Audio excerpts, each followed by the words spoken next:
Olá, pessoal, boa noite, a paz do Senhor. Estamos entrando ao vivo aqui no canal Diário Pentecostal Historiando.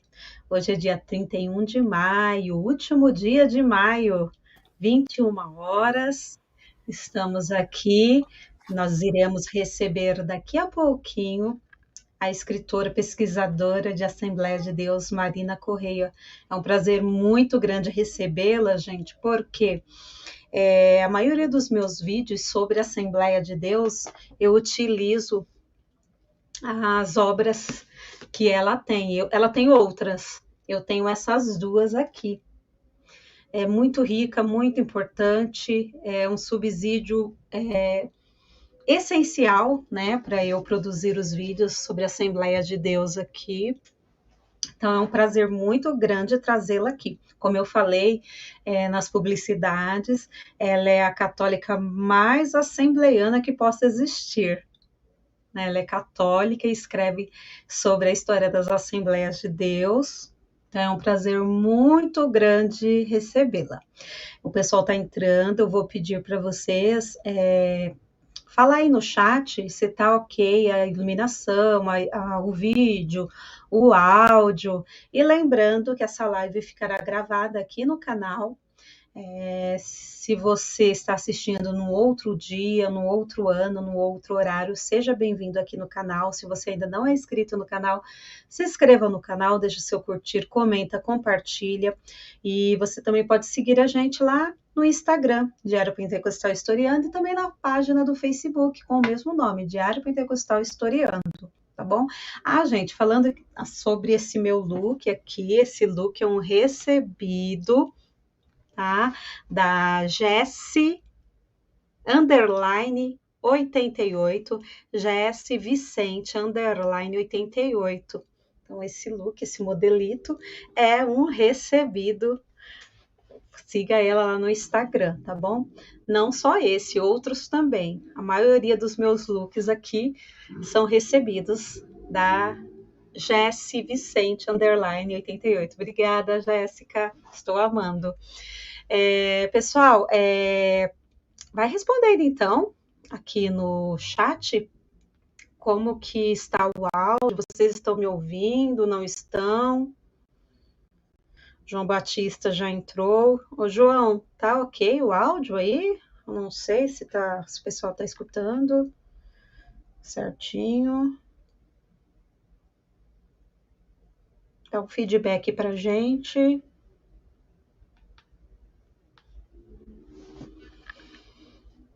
Então, para você que está entrando agora, nós vamos receber a escritora pesquisadora de Assembleia de Deus, Marina Correia. Eu tenho meus 2 xodós aqui, meus livros estão gastos, grifados.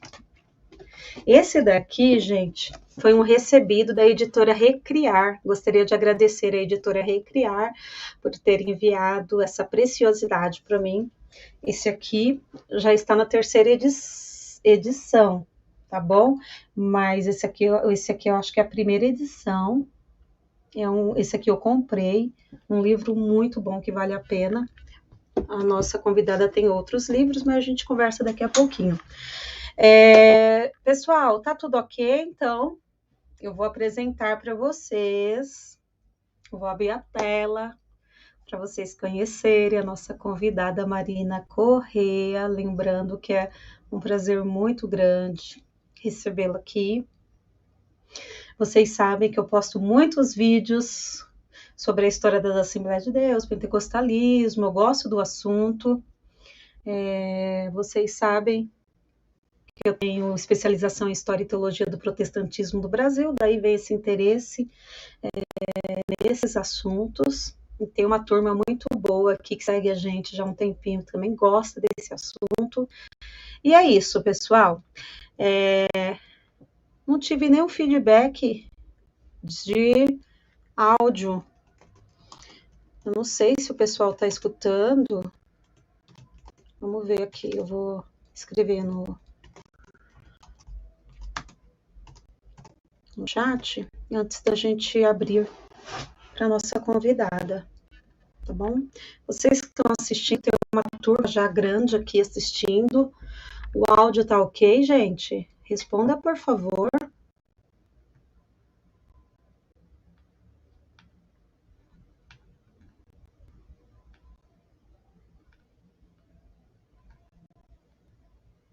Estou aqui mexendo no chat, tá?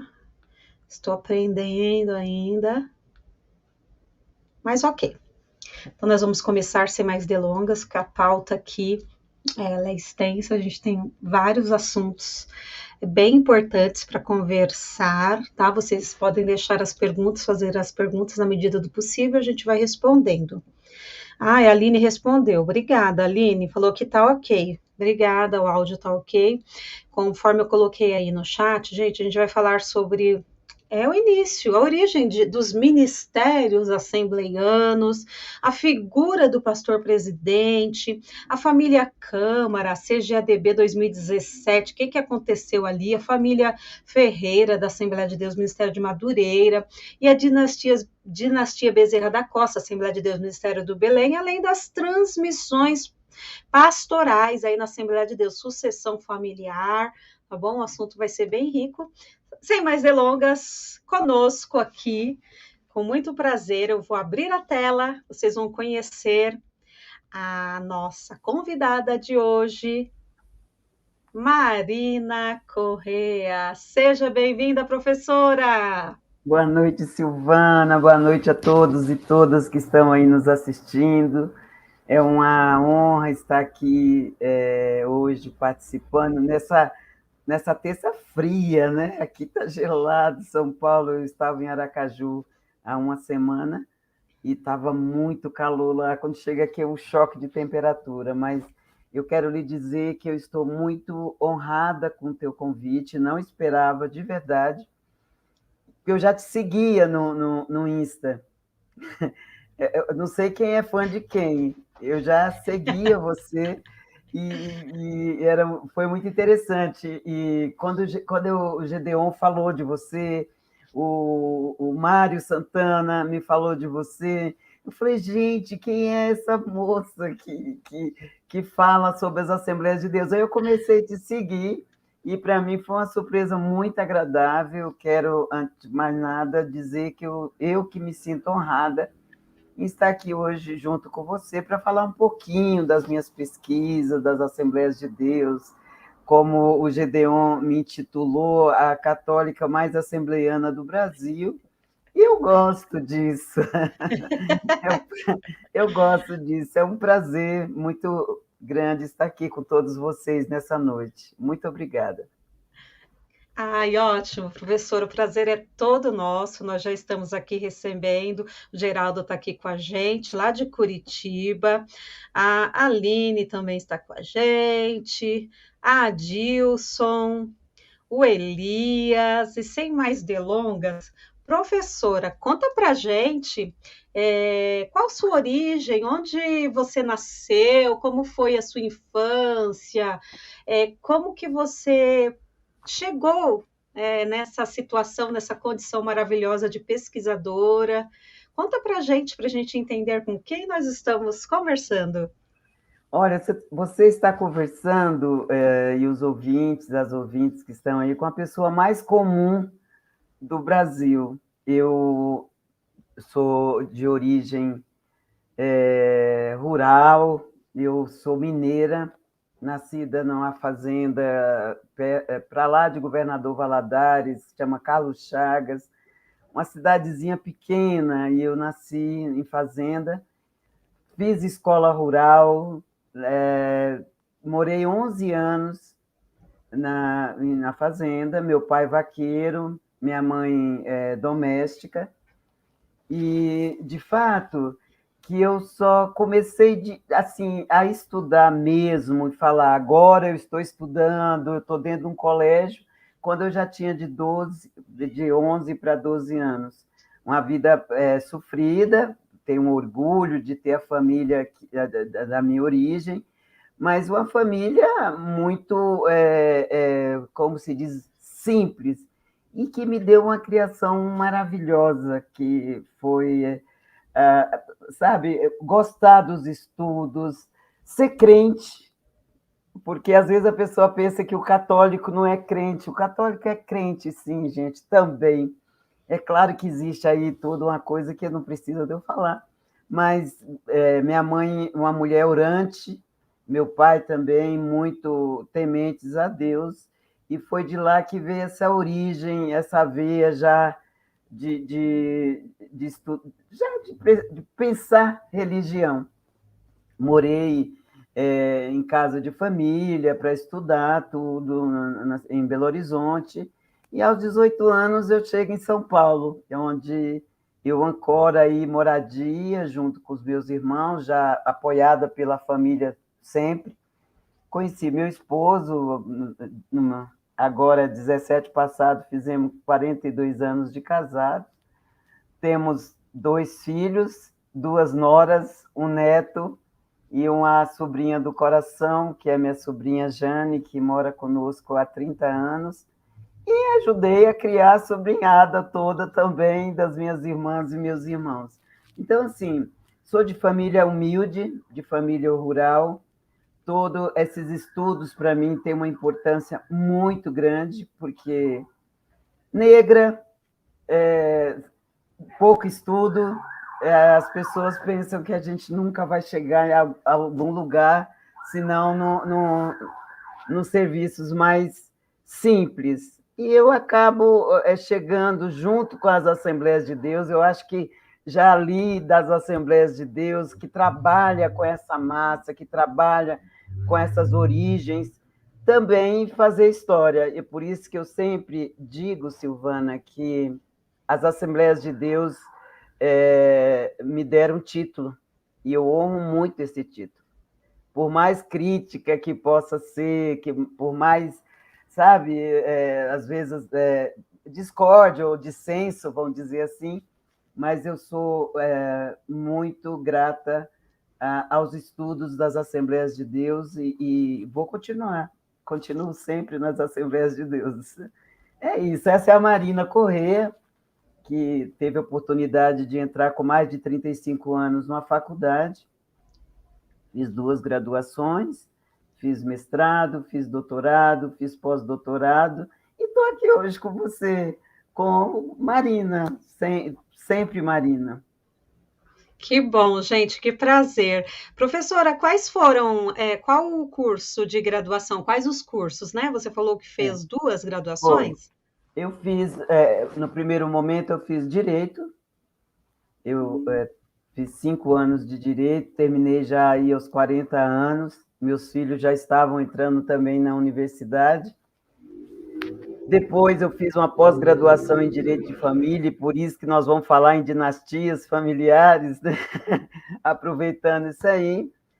Fiz Sociologia também, depois fiz uma pós-graduação também em Sociologia Política, e vou estudando, Silvana, e fiz mestrado, doutorado e pós-doutorado em Ciências da Religião, pela PUC de São Paulo, mestrado e doutorado, e o pós-doutorado eu fiz pela Universidade Federal de Sergipe.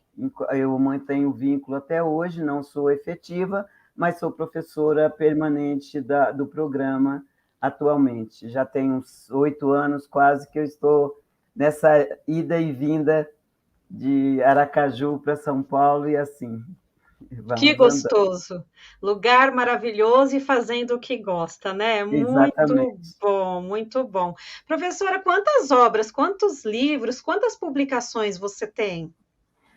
Olha, Silvana, no primeiro momento eu tenho essa aqui que você apresentou, a primeira, deixa eu sintonizar aqui, que eu sou meio ruim de... Ah, eu também. Ó, Peraí, aqui. Esse é a terceira edição desse daí, tá pela essa aqui Recriar, é a primeira, né? foi a primeira edição, Ó, essa é a e essa primeira que a professora está mostrando, é a é a terceira. terceira, tá pela Recriar, lá com o Iago, né, o nosso editor. Tenho Dinastias, que você apresentou, eu nunca acerto a câmera, mas está aqui, Dinastias, que foi em 2020, e essa daqui foi junto com o Lineker Henrique Xavier, em 2021, ditadura, democracia e fé no país da moral e bons costumes. As ADs e o Mensageiro da Paz. Nesse eu quero fazer um agradecimento especial para o Lineker, que nós nos encontramos só um pouco. Beber uma água, né? Isso. É que está muito seco aqui. Sim. Nós nos encontramos em 2018, eu já conheci o Lineker desde 2016, e ele me convidou para fazer uma historiografia de 10 anos dos jornais O Mensageiro da Paz, da década de 80. E eu topei. Falei ao Lineker, olha, não sei o que vai ser. E durante todo esse tempo a gente foi fazendo essa historiografia. Deixa eu dar mais uma tossidinha aqui. Sim.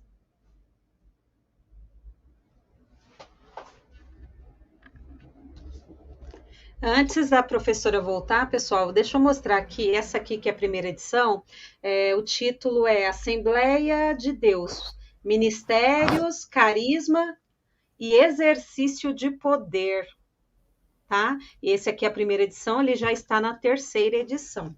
Aí com esse esse daí... nome.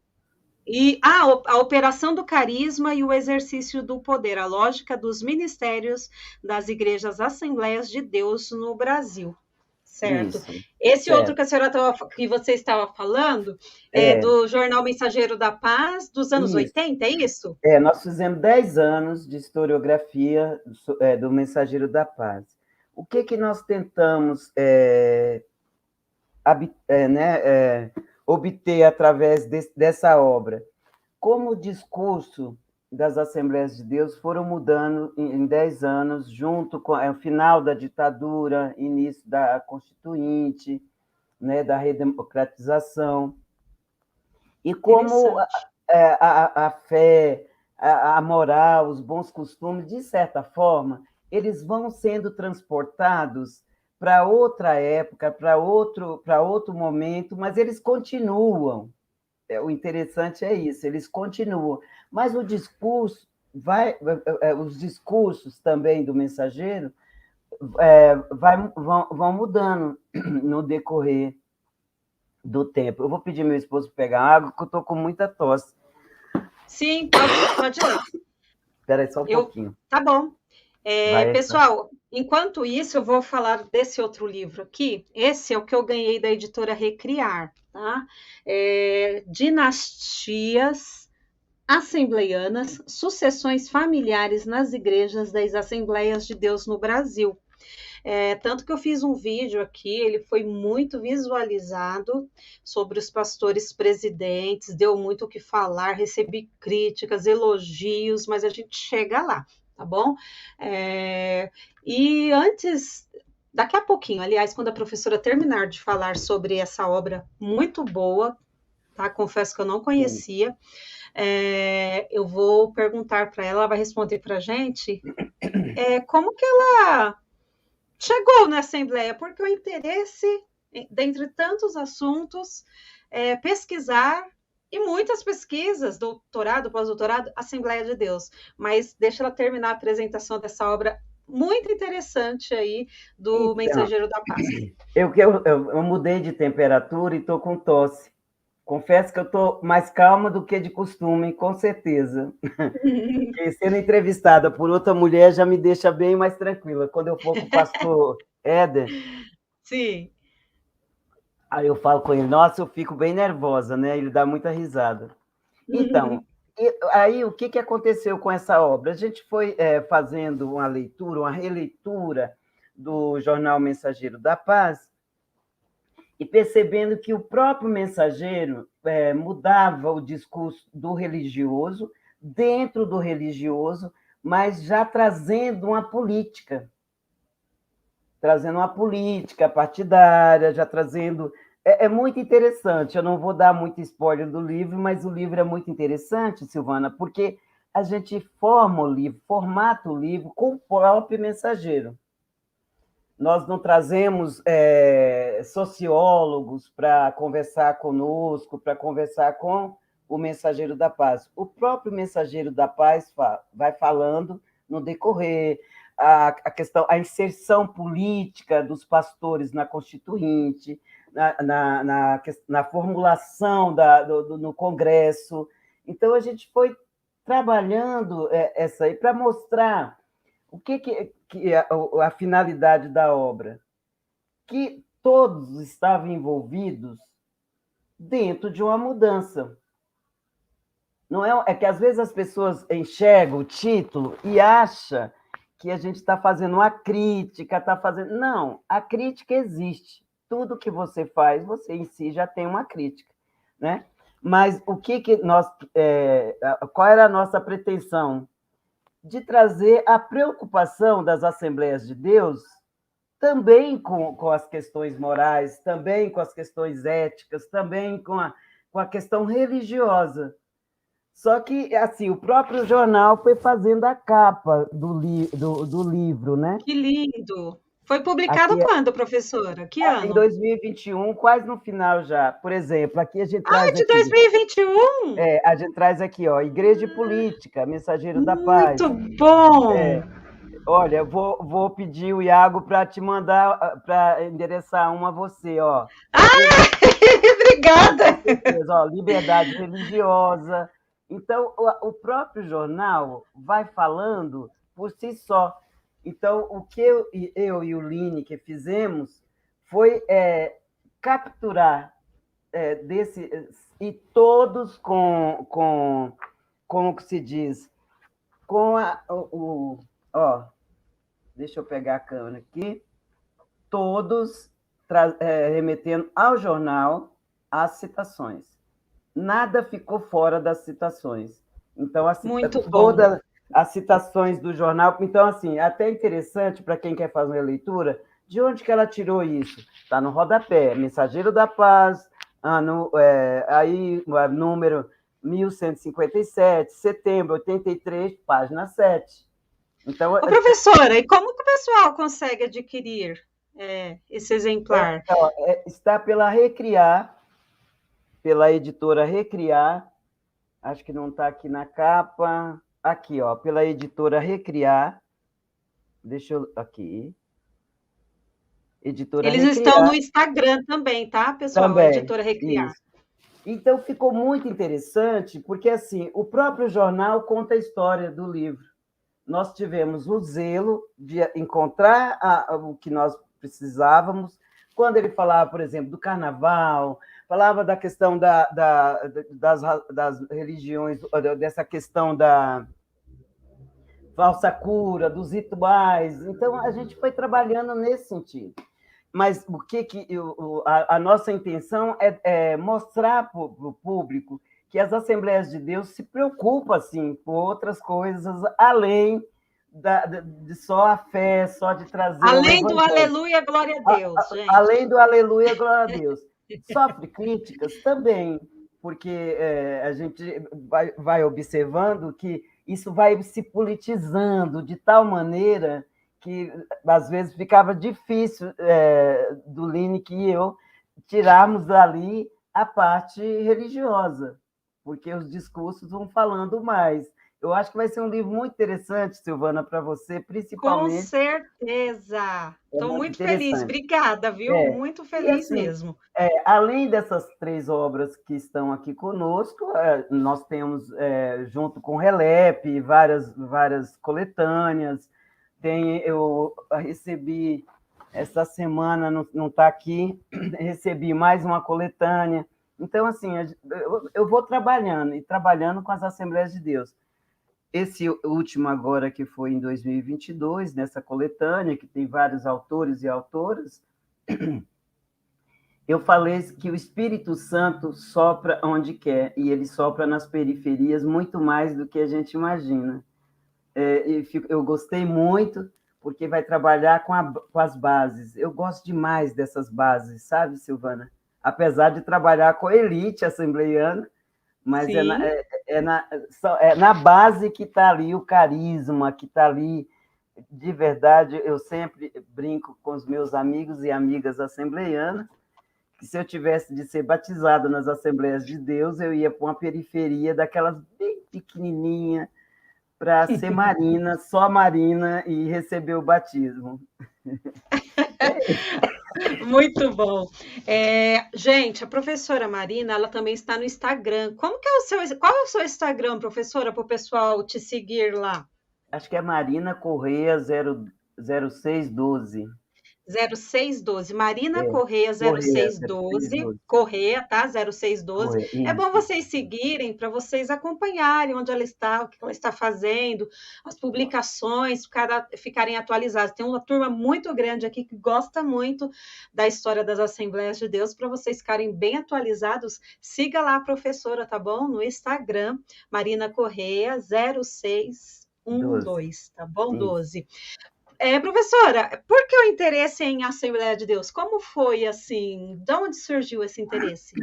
Olha, como eu disse a você antes, minha família inteira, meus familiares são evangélicos, pentecostais, evangélicos, batistas, assim, eu tenho toda uma gama para você ter uma ideia. Na minha casa, acho que eu tenho 14 Bíblias de versões diferentes.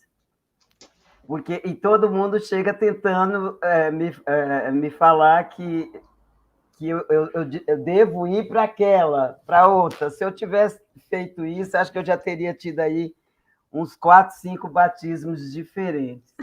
Mas, como eu optei pela pesquisa, Silvana, eu continuo católica, mas o Gedeon, nesse sentido, ele acerta muito quando ele diz que eu sou uma católica crente, e ele fala isso.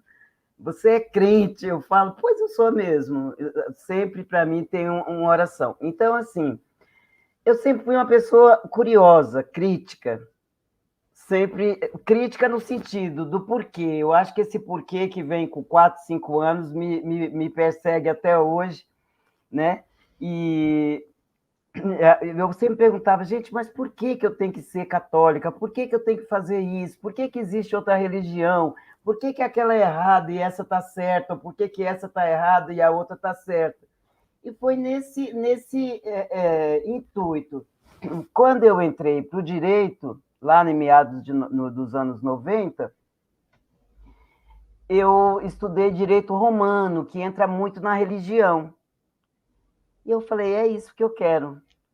Eu não vou ser uma boa advogada, mas eu vou ser uma boa estudiosa da religião. Quando eu terminei o direito, eu comecei uma pós-graduação em direito de família e fui até o fim, mas já sabia o que eu queria. Fiz contato com a PUC, na época eu trabalhava numa universidade ali bem próxima, trabalhei muitos anos lá, que tanto que eu ia a pé para a PUC lá da universidade que eu trabalhava, e entrei no mestrado. Eu entrei, Silvana, não para estudar as Assembleias de Deus, eu entrei para estudar esse mover de uma igreja para outra, que eu queria entender por que o católico sai da igreja católica e vai para uma Assembleia de Deus que eu tinha uma imagem de rígida, né? Dos bons costumes, da moral, daquela coisa. Eu pensava, poxa, se eu posso usar calça, por que eu vou para uma instituição que eu estou proibida de usar calça? Se eu posso cortar o cabelo, por que eu não posso mais cortar o cabelo? Eu fui ver o trânsito religioso entre a Igreja Católica para a Igreja Assembleias de Deus. E aí eu cheguei no ministério, que eu já acho que nem existe hoje, eu não sei, não estou acompanhando mais, mas esse ministério passou por várias mudanças, que foi o Bom Retiro. Hoje acho que pertence a Madureira. Madureira, isso. Isso, exatamente. Eu sigo, mas não sigo tão de perto, que era do Jabes Alencar. Eu Sim. fui estudar o Ministério Autônomo. E todo mundo, o Maxwell dando um abraço aí, um abraço, Maxwell, Maxwell, prazer! grande amigo nosso da Relep também. Então, e aí eu fui estudar, caí no Ministério Autônomo, que eu denominei depois de autônomo, porque até então eu não sabia. E eu cheguei para o meu orientador, João Décio Passos, da PUC de São Paulo, e falei para ele, olha, professor, eu cheguei lá mais crente do que toda a membresia. Ele falou, como assim? Eu falei, eu cheguei lá de cabelo comprido, de saia, de blusinha, de manga, de gola, e estava todo mundo de cabelo cortado, tingido. Ele falou, não, então você foi na igreja errada. E foi assim que começou. E a minha pesquisa mudou. Ele saiu do trânsito para trabalhar a questão do ministério. Por que, que tinha assembleias diferente das outras? Porque até então, qual era a visão acadêmica? Que a Assembleia de Deus era um tronco só, que era uma denominação só. Assim que Então, ela era vista. era assim que ela era vista. Era uma Assembleia de Deus. Quer dizer, aí o meu orientador falava, olha, falou para mim, vamos trabalhar a questão do bom retiro, inclusive dessa modernidade, por que ela é desse jeito, para a gente fazer um doutorado. E aí, você topa? Eu falei, topo, topo. E ele teve que ir lá para ver que eu não estava enganada, que era realmente uma Assembleia de Deus. E foi daí que gerou os meus primeiros estudos e contato com as Assembleias de Deus. Na época, o mestrado eram de 3 anos, eu concluí falando do Ministério Autônomo, só que nesse período eu colhi muito material para saber que o doutorado ia falar sobre a questão do ministério, dos ministérios da Assembleia, essa lógica administrativa. Quem que comanda as Assembleias de Deus no Brasil? Porque a pergunta do meu orientador era essa. Mas tem que ter um ponto burocrático, onde que todos vão ali, faz a contabilidade e assim sucessivamente. E eu falava para ele, não, não é nada disso. E aí eu já emendei o mestrado no doutorado. Terminei o mestrado em 2006. 2007 eu já trabalhei no Rio de Janeiro, na CPAD, com o pastor Israel Araújo. Legal. Que nem existia ainda tem uma parte lá que fala sobre os estudos da CPAD sobre o movimento pentecostal, não existia, estava começando ainda, e ele que abriu as portas como é que se diz, das Assembleias de Deus para eu começar a entender. Foram 4 anos de choro, de sorriso, de muita alegria e muita ansiedade, porque eu deixei o meu trabalho registrado formalmente, para me dedicar às Assembleias de Deus, à minha pesquisa de doutorado das Assembleias de Deus, né? E aí, em 2008, eu ingressei no doutorado, já para falar dessa lógica, e era engraçado que todos perguntavam para mim assim, mas tem lógica? Você vai achar uma lógica? E foi daí que surgiu esse estudo do doutorado e pós-doutorado, e vem mais coisas aí para frente. Depois a gente conversa sobre isso. Você pode me cortar, porque senão eu vou falando demais. Não, tá ótimo. Aproveitando o ensejo, professor, Assembleia de Deus, lá nos seus primórdios, felizes e contentes, crescendo. Quando começa essa história de organizar a Assembleia de Deus por ministérios? Explica para a gente, professora. E por que começou essa organização? Pois é. Eu não sei por que começou, mas o Gedeon, eu vou usar uma tipologia que o Gedeon utilizou no doutorado dele, assim. No primeiro momento, as Assembleias de Deus eram um movimento carismático, que isso, no início de 1911 até 1930, ela se institucionalizou, que foi com as convenções. Primeira convenção em 1929, que foi a estadual, né? E depois a convenção geral, que é 1930. Ali já existia um corpo burocrático. E o Gedeon faz a tipologia que em 1940 ela burocratiza, que aí vão criar essa história de ministérios. Igreja sede, e eu chamo de ministérios, porque na época ficava mais fácil de eu elaborar o texto falando de ministério, porque igreja sedes, aí eu tinha que explicar a igreja sede. Aí logo eu coloquei, olha, igreja sede e ministério é a mesma coisa. Então, porque cria um corpo administrativo, organizacional, racional. Esse carisma, ele vai ganhando estatuto, ele vai ganhando mesa diretora, ele vai ganhando corpo dentro dessa racionalidade, né, que Weber vai dizer, numa racionalidade econômica, numa racionalidade burocrática de estatuto. A figura do pastor-presidente, ela passa por uma rotinização, que Weber vai chamar rotinização do carisma. Ela sai do carisma e passa para algo mais firme, já com igrejas, já com demandas. E a Igreja Assembleia de Deus, esse movimento, ele cresce muito. E é interessante, Silvana, que ele cresce de maneira não organizada no primeiro momento, porque todo mundo pensa assim, não, as Assembleias de Deus, ela chega no Brasil, vai para o Pará, depois ela vai para todo o Nordeste, depois ela vai para o Sudeste e Sul, como se tivesse assim, um organograma a cumprir. E não foi bem assim. Quando se viu, estava lá as convenções estaduais, a Convenção Geral, né, formada aí por Macalão, era um corpo que, na época, ele foi batizado o Mário Sérgio, que é meu escritor, o Mário Sérgio escreve junto conosco.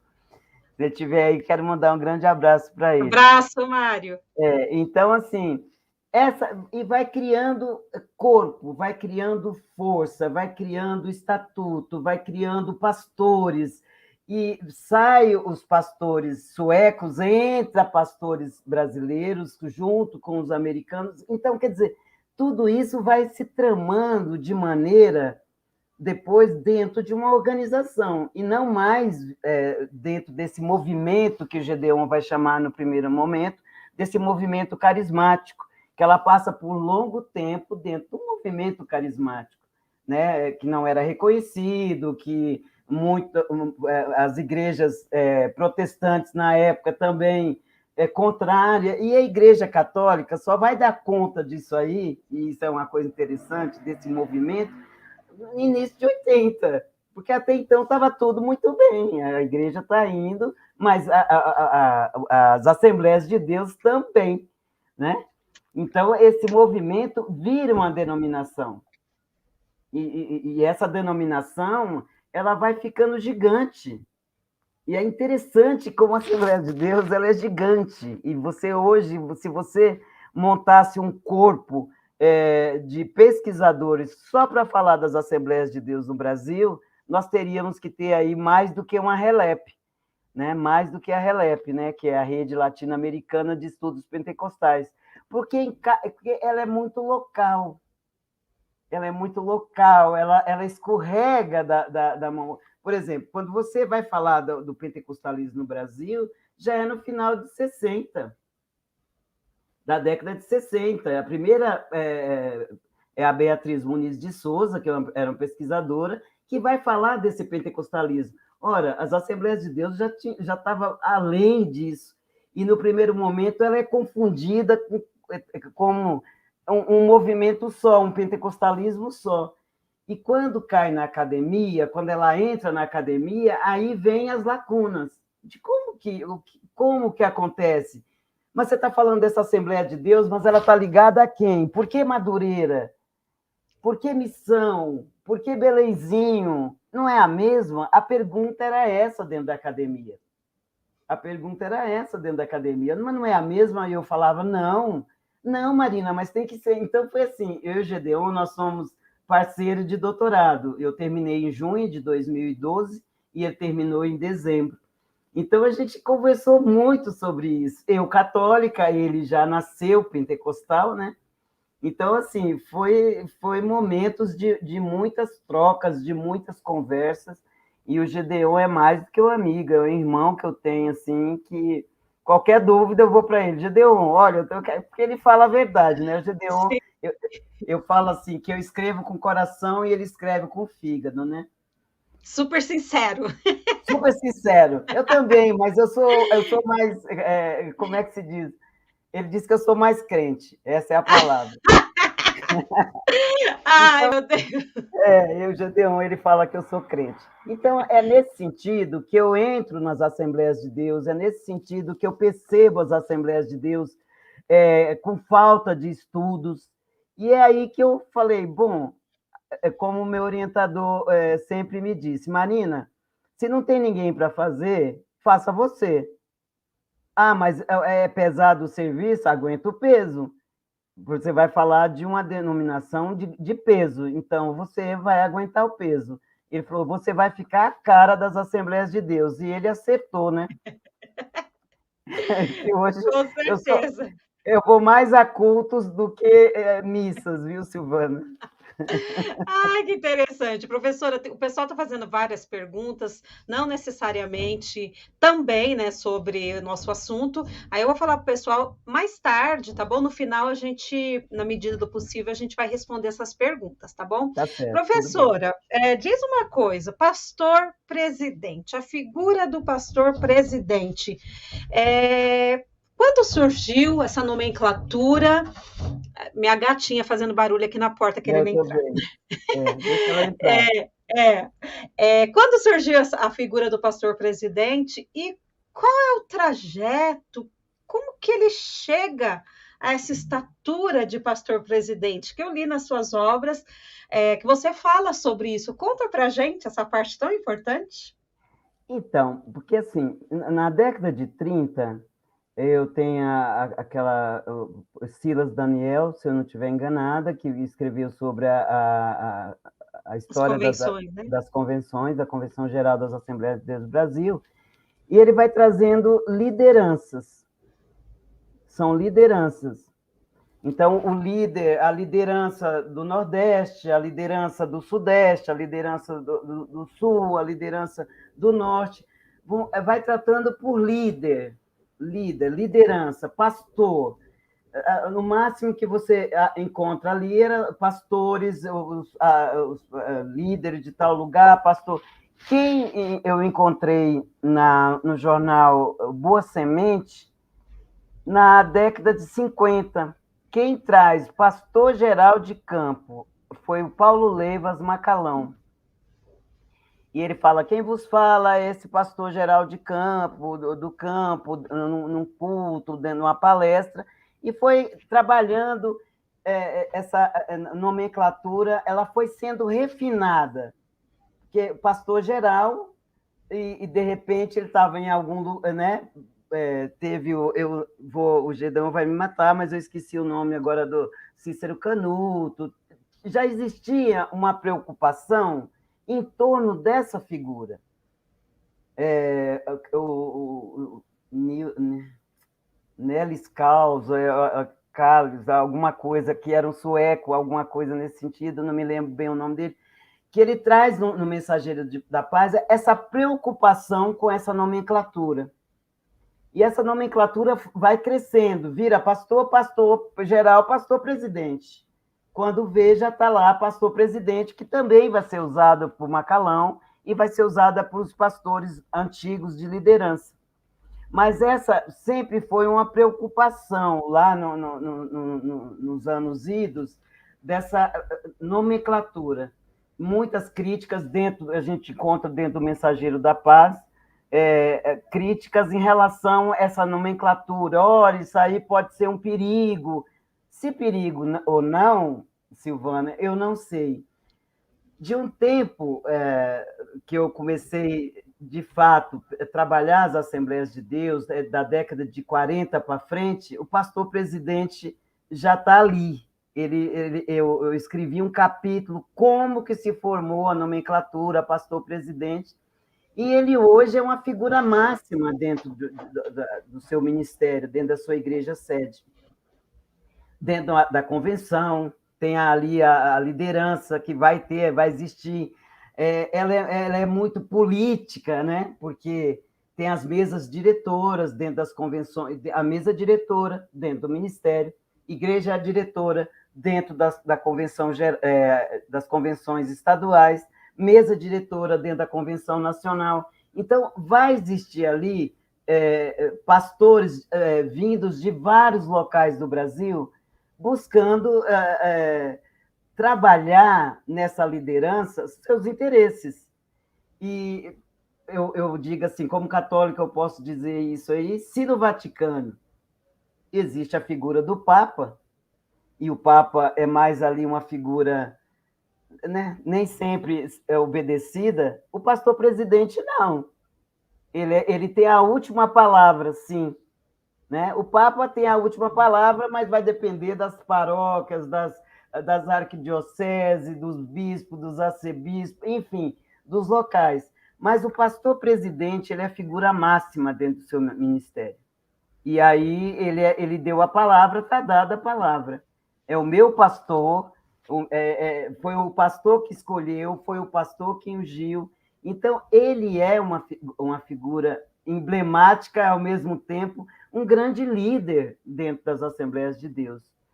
E é uma escala, né, Silvana? Que eu até trago no meu livro uma escala. Você vai para o obreiro, depois você vai para presbítero, depois você vai para evangelista, depois você vai para um pastor e chega lá pastor presidente. Agora eu pergunto para você, quem chega a pastor presidente? E aí vem as cisões, porque é muito difícil, e eu até entendo isso aí, não é uma crítica, mas é uma fala que eu deixo aqui. Sempre as pessoas falam, mas você é contra o pastor presidente? Não. Você é contra a sucessão? Não. Nem a favor, nem contra. Só que esse modelo de denominação religiosa só existe no Brasil. Em nenhum outro lugar. Eu e o Gedeon pesquisamos Estados Unidos, Costa Rica, Argentina, entre outras, que nós fomos buscando modelos. O modelo das Assembleias de Deus no Brasil é único. Essa figura do pastor presidente ela é única no Brasil. Ô, professora, a que você atribui esse modelo tão diferente de Assembleia de Deus, de organização de Assembleia de Deus aqui no Brasil? Por que será que destoou, né, de todos, com essa força? Eu não sei, Silvana, te responder ao certo, mas eu acredito que as Assembleias de Deus ela segue o modelo do Brasil, social do Brasil, político e econômico. Nós gostamos de modelos, nós seguimos modelos. Olha, veja só, se você vai na Era Vargas, que não é a era que eu trabalho, quando você vai no Estado Novo, o que surge? Os sindicatos, aquela formação, aquela... Então, ela está ali. E eu só não consegui falar que ela estava muito próxima, por exemplo, de sindicato, dessa formatação, porque a gente não tem um material que trabalha com isso. Mas o Gedeon fala que as Assembleias de Deus é a cara do Brasil, e eu concordo, sim. Porque nós gostamos de uma elite, nós gostamos de um grupo que comanda. Ela vai seguindo o modelo social, político e econômico. Nada mais do que isso. A liderança, se você, por exemplo, falar hoje de dinastias assembleianas, é a mesma coisa de você falar de dinastias políticas. Porque se você prestar bem atenção e fizer um estudo sobre os políticos do Brasil, não religiosos, políticos mesmo, partidários, tem o filho, tem a nora, tem o genro, tem o neto. Quer dizer, a Assembleia de Deus vai nesse ritmo. Então, tem aí uma cara brasileira. Eu acho que a Assembleia de Deus é puramente brasileira. Você não pode falar que as Assembleias de Deus do Brasil parece com a Assembleia de Deus dos Estados Unidos, parece com a Costa Rica, parece com a Argentina. Não parece, porque são modelos diferentes. Agora, as pessoas me perguntam, isso é bom? Eu não sei lhe dizer, mas nós temos aí o modelo do Brasil. E eu acredito que, por isso, as Assembleias de Deus estão sempre aí na primeira linha desse Brasil. Eu não interessantíssimo. Sei se... Não, muito interessante, professora, muito interessante. Falando assim em ministérios, dinastias, professora, a família Câmara, o Samuel Câmara está lá no Belém do Pará, tem o filho dele aqui em São Paulo, em São José dos Campos, o outro filho dele também está lá no Belém do Pará, tem o irmão dele, Silas, Jonatas, o Jonatas, Jonatas também lá Silas, no Amazonas. isso, Na sua Manaus. pesquisa, o que a senhora buscou para falar? Quais são os materiais que a senhora conseguiu, conteúdos, informações sobre essa família Câmara? Silvana, Silvana, não aperta os meus parafusos. Na verdade, eu penso na família Câmara e tem assim um apreço pelo que eles têm feito, porque é mostrar uma outra realidade, o apreço no que eu digo de estudos.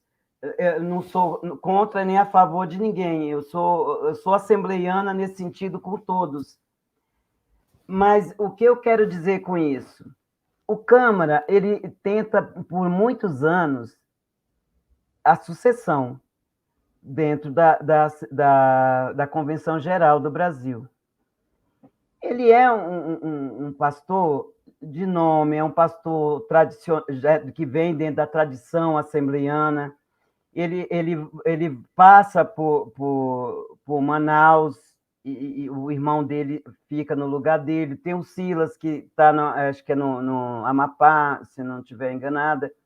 Então, vai formando e vai tirando, ao mesmo tempo, esse monopólio de missão em Madureira. Se hoje, falando, está tão polarizado, tão polêmico essa questão política que nós estamos vivendo, eu diria que os Câmara seriam a terceira via dentro das Assembleias de Deus. Isso Que assim, de legal, pronto. interessante. De Uhum. pronto. Por quê? Em 1930, as mulheres foram proibidas de pregarem. E a Frida foi a representante dessa mulher da década de 30. E o Gedeon escreve bastante sobre ela, inclusive tem outros estudos, a Valéria Vilhena, que vai falar sobre a Frida, enfim, vários estudos sobre a Frida que eu trago a Frida como a representante dessa mulher assembleiana da década de 30, 40, 50 e assim vai. Samuel Câmara rompe com esse modelo que a mulher não pode ser pastora. Ele rompe com isso. Então, eu penso assim que tudo tem contraponto, né, Silvana? Eu sei que o poder nessa altura do campeonato ferve, porque nós estamos falando das Assembleias de Deus. É claro que um pastor presidente hoje ganhar uma liderança na convenção nacional não é pouco. Eu me lembro uma das vezes que o pastor José Wellington foi reeleito, que ele ficou 30 anos no poder e passou para o filho dele. A Fátima Bernardes ainda era âncora do Jornal Nacional e ela falou assim: hoje foi escolhido o pastor presidente da Assembleia de Deus no Brasil. E eu falei: ô Fátima, se você tivesse me falado, eu tinha mandado um livro para você, que é de uma das partes, de uma das alas das Assembleias de Deus. Sim. Ele não representa o todo. Então, assim, é interessante os Câmara, porque eles pegam a região norte. E ali eles crescem, faz ali da igreja sede a igreja mãe. E em 2017, ele vai não só sair da convenção geral, da convenção da CGADB, né, vamos tratar assim, mas ele vai fundar uma nova convenção, que é muito interessante. Que ele vai, além dele abrir para as mulheres, eu estava no dia, inclusive, eu participei da carta que as mulheres escreveram. Eu postei aqui no canal, não sei se você viu. Não, Eu não vi. postei sobre o do Relep, as mulheres, eu coloquei detalhadamente Então, essa questão aqui no canal, tem um vídeo. participei com isso e fui agradecida ao vivo, passou Boas pela novas, né? Boas Novas, que a professora Marina Corrêa elaborou junto conosco essa carta. Então, assim, foi uma carta onde as mulheres pediam direitos iguais. E eu senti aí um momento muito importante para nós mulheres, Se para os câmara era um momento político, para nós era um momento de abertura. E eu tenho críticas quando eu falo quando eu tenho essa fala, por colegas, amigos meus, que falam, mas você acreditou que as mulheres realmente iam para o ministério? Hoje nós temos uma pastora que chama Márcia Monteiro, lá em Manaus, que ela assumiu. Ah, mas ela assumiu uma congregação, mas já é uma vitória. Para Já é um quem ficou, avanço, né? já é um avanço. Então, veja só, eu vejo que dentro de uma denominação, num todo, das Assembleias de Deus, nós precisamos ter debates, nós precisamos ter ali irmãos Câmara, nós precisamos ter Bezerra da Costa, nós precisamos ter Manuel Ferreira e muitos outros que estão dentro desses ministérios autônomos, que eu trato como autônomos, são aqueles que não estão ligados nem à Convenção Geral e nem à Convenção nacional e nem a convenção estadual, mas em todo momento eles estão por ali. E eu digo mais que uma Assembleia de Deus isolada ela não sobrevive. Em algum momento da vida ela vai ter ser um contato, ela vai ter ali questões políticas, questões sociais, que vai fazer com que ela se junte a um ministério, né? E eu vejo isso aí interessante, porque sai desse monopólio. Eu acho que os câmaras, eles, ao mesmo tempo que está ali dentro de uma dinastia consanguínea de filhos, irmãos, genros, e assim sucessivamente, elas fazem o outro braço da coisa.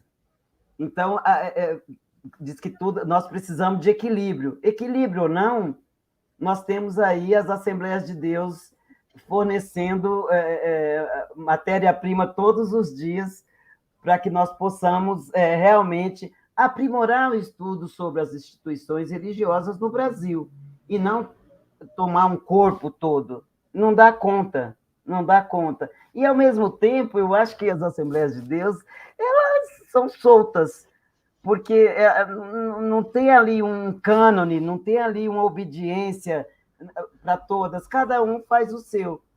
E aí as lideranças vão se fortalecendo nessas questões políticas, econômicas, sociais, que deveria ter muito mais ainda nas questões sociais. Eu acho que aí está um diferencial dentro das Assembleias de Deus, elas deveriam investir muito mais nessa questão social, o Brasil precisa disso, não é só alimentar a fé, mas nós temos que alimentar também outras questões, né, que passa pela fome, o desemprego e assim sucessivamente. Mas eu acho de grande importância. Então, para mim, os câmaras, só finalizando assim, representa mais uma Assembleia de Deus moderna, que, de repente, tem aí uma possibilidade, né, de ver essas mulheres amanhã assumindo também não só a cozinha, mas assumindo também o púlpito em horário nobre, né?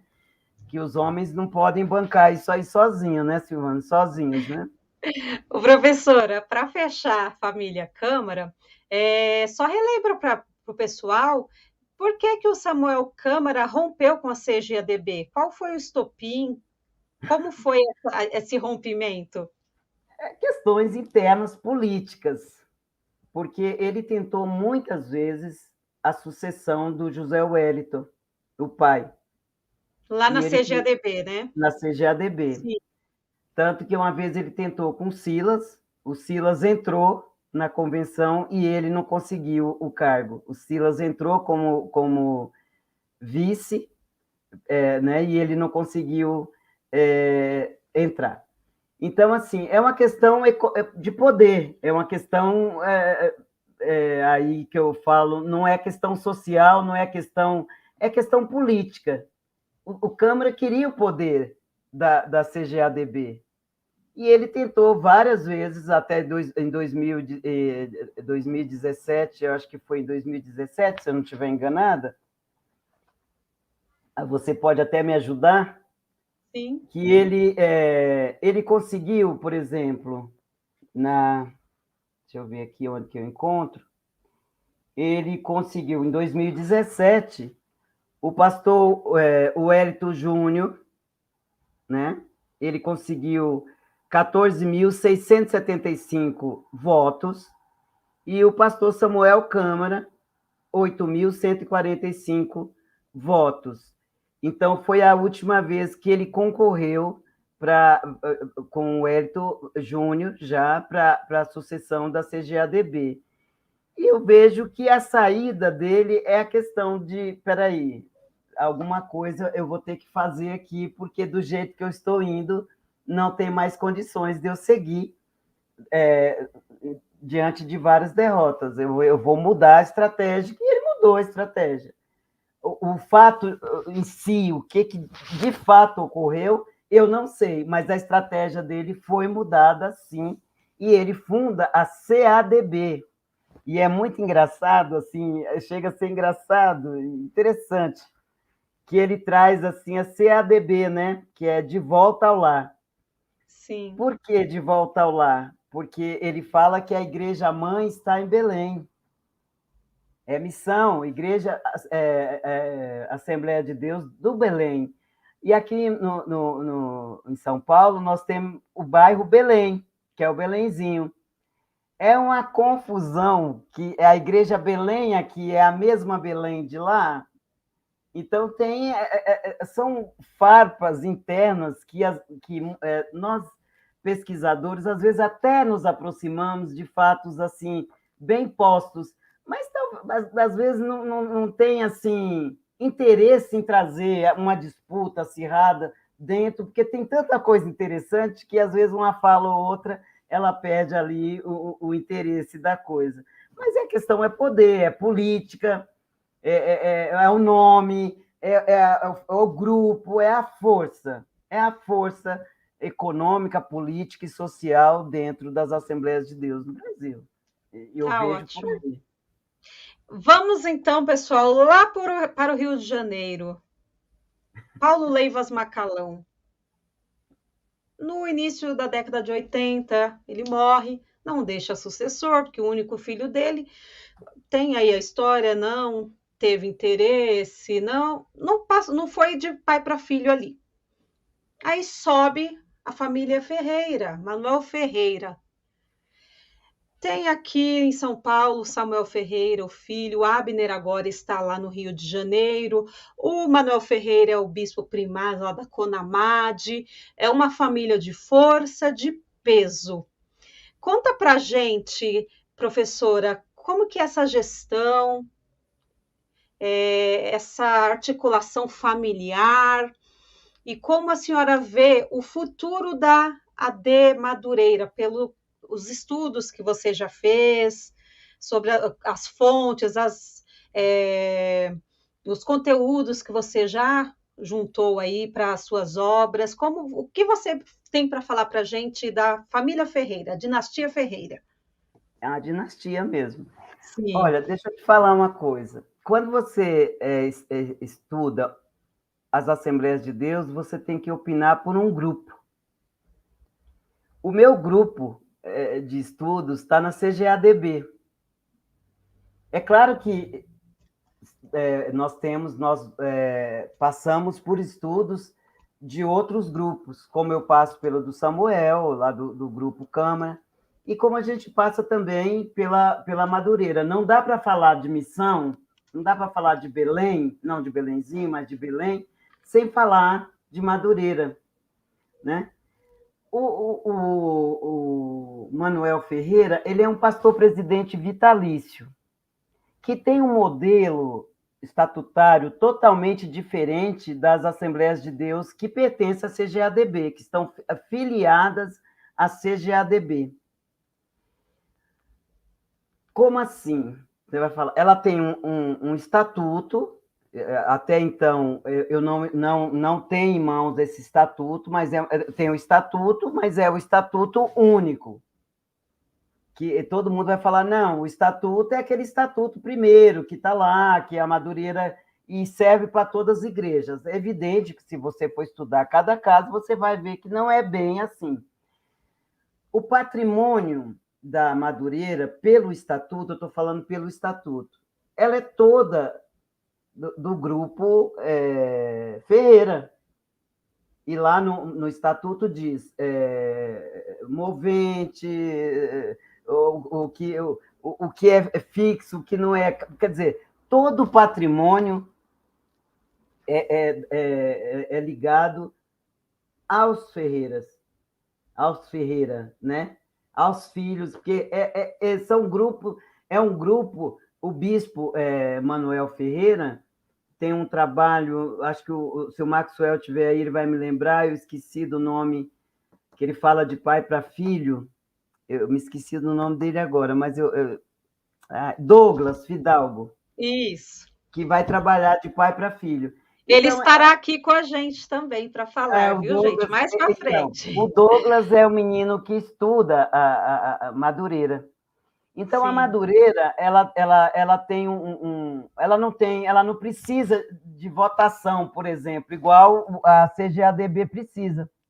A cada 4 anos, vai lá, tem os candidatos, vão votar, muito voto, muita política, muita mesa diretora, enfim. Nele não, ele é um pastor vitalício. E ele vai mexer só na mesa diretora, só vai mexer no secretário, mas o grupo Ferreira é vitalício. E só dizendo que ele também consagrou uma pastora, tá? Isso é bem interessante. Eu já vou me debruçar sobre Sim. esse assunto. Ele faz parte da minha pesquisa de pós-doc que eu estou fazendo na Metodista, que é sobre as mulheres ordenadas pastora lá em Manaus. Eu quero Que saber interessante. como estão essas mulheres. Só sei, por enquanto, da Márcia Monteiro, que assumiu uma congregação, creio que é isso. Então, é um grupo vitalício, é um grupo que tem muito mais. É político, porque ela indica os seus pastores nos campos. E ela sofre uma envergadura muito mais fechada em termos de administração. Eu não saberia dizer para você hoje, se você me pergunta, e hoje, como está? Não saberia te dizer, porque o meu foco está na CGADB, porque ela é mais solta, ela acontece, foi a opção dentro da academia que eu fiz de estudar a CGADB, sempre partindo da CGADB para as outras, e não das outras para a CGADB, entendeu? Então fica Sim. o meu recorte aí. Mas é uma família, uma liderança forte, uma liderança política, que entra em cena todas as vezes aí, quando no campo político partidário, tem nome, os filhos estão aí comandando o campo, Agora até o neto, né? O Manuel Ferreira Neto, acho que se não me engano, é Campinas, né? Que ele aqui em São Campinas, Paulo, que ele já está isso, pastoreando, bem jovem, bem jovem, e já está aí nessa fase de netos.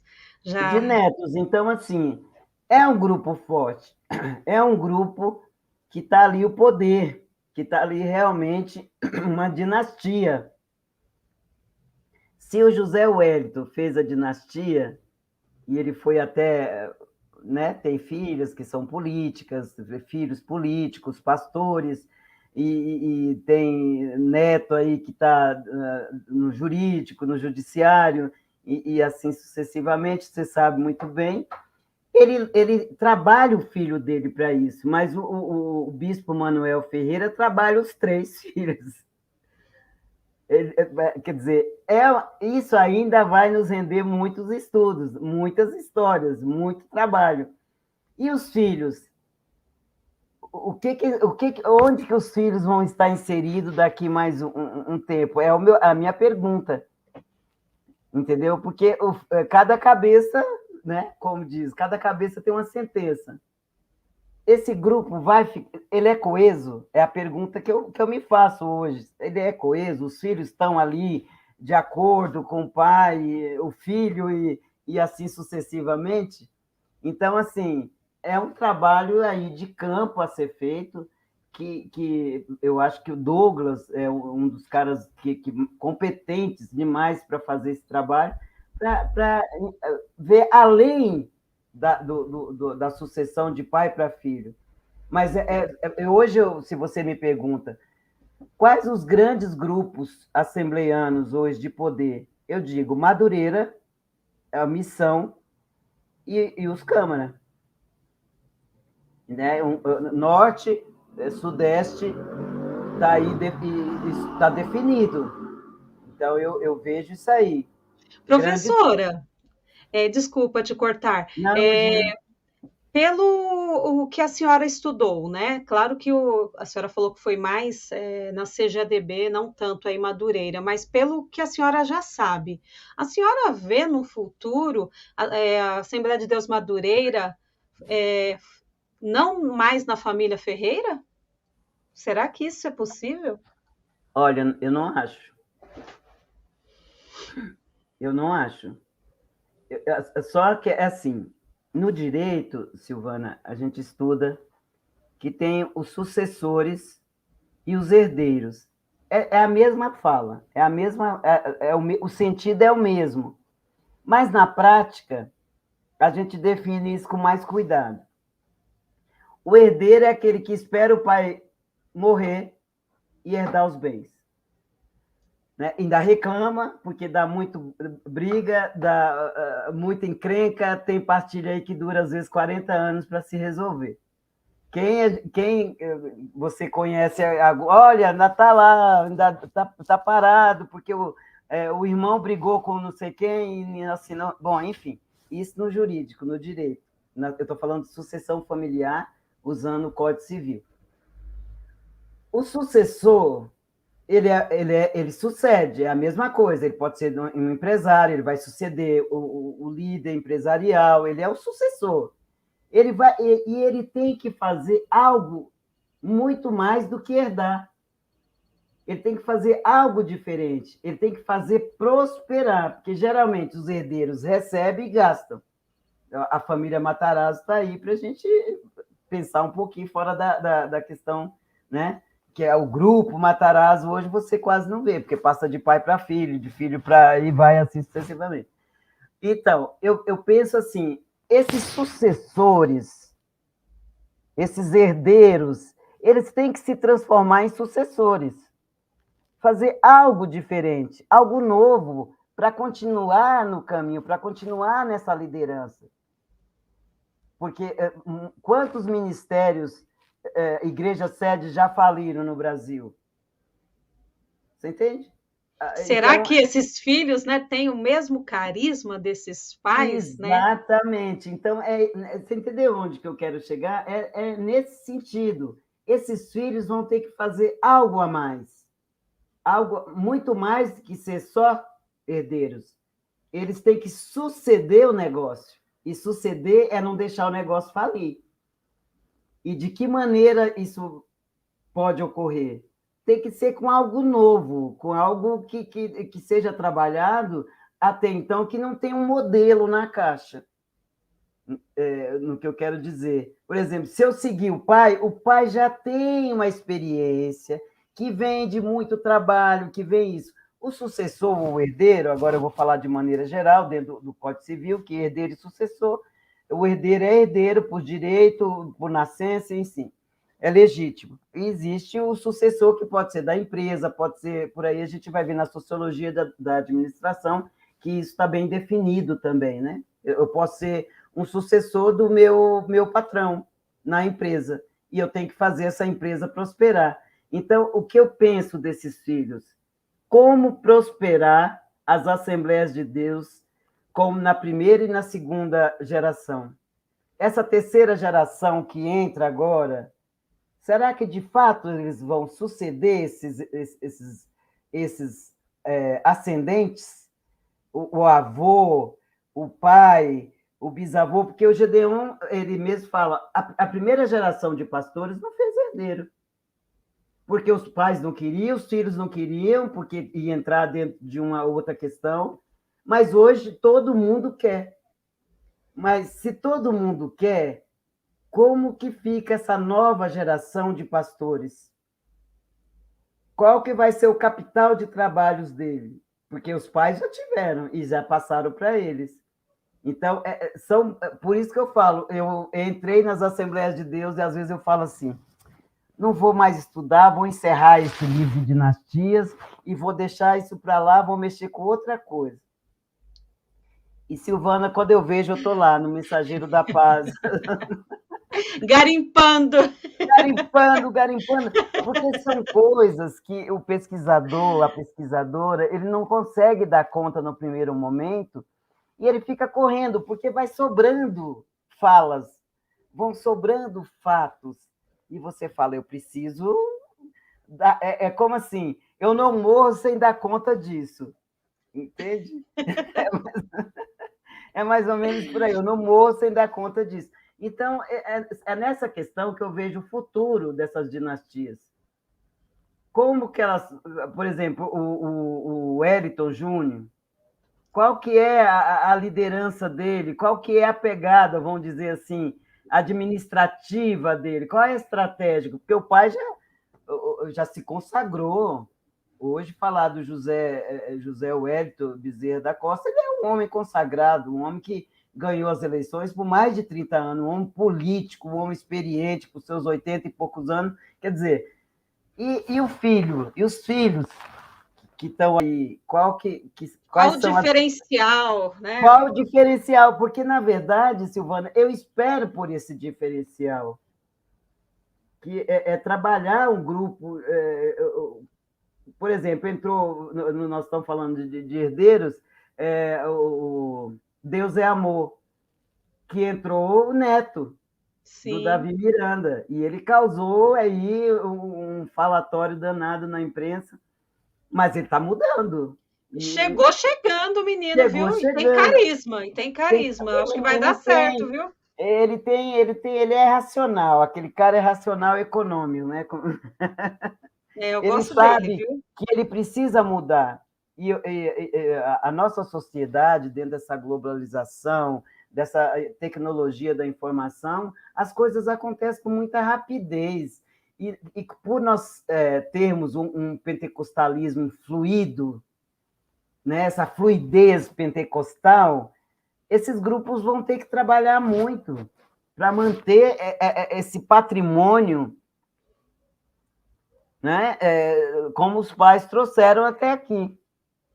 E é nesse sentido que eu falo para você, porque a Assembleia de Deus já está muito pulverizada, já tem Sim, Assembleia de Deus demais. Então, exatamente. trabalhar dentro de outro perfil. Eu não sei, ainda é uma curiosidade. Talvez um dia eu pesquise. Ai, tomara! Ô, pessoal, nós estamos aqui já em 1h17 de live. A gente vai entrar para a dinastia e a última, né? Último item da nossa pauta, dinastia Bezerra da Costa. O pastor José Wellington Bezerra da Costa, o pai, ele assumiu o ministério do Belém com a morte do pastor Cícero Canuto de Lima, também lá no início da década de 80. Está aí até hoje, 40 anos como pastor presidente. Além disso, ele ficou muitos anos, praticamente 3 décadas, né, como presidente da CGADB e foi substituído pelo seu filho, José Wellington Júnior, na CGADB. Fora que tem o filho dele, que é pastor lá em Campinas, Ministério do Belém, em Campinas. Tem um nos Estados Unidos que toma conta da missão em outros países. O neto, que é juiz, que já está sendo preparado, você vê a inserção dele em várias coisas, já para, né, suceder aí. Tem na política também as duas filhas, mais o Paulo Freire também na política.